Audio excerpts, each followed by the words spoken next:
Group 1లో జరిగిన అవకతవకల విషయంలో high court ఇచ్చిన తీర్పు కూడా చూసినాం. సో ప్రభుత్వానికి అనుకూలంగా రాలే. సో అయితే రివాల్యుయేషన్ చేయరి, లేదంటే మొత్తం రీ ఎగ్జామ్స్ పెట్టేసేరి అని చెప్పేసి చెప్పడం జరిగింది.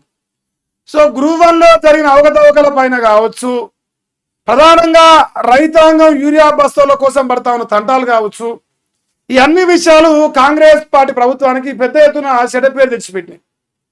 ఇక మామూలు కాదు. సో దాని నుంచి ఎట్లా బయటపడాలి? తన ప్రభుత్వం పైన వస్తున్న వ్యతిరేకత నుంచి ఏ రకంగా బయటపడాలంటే ప్రధానమైన అంశం డైవర్షన్.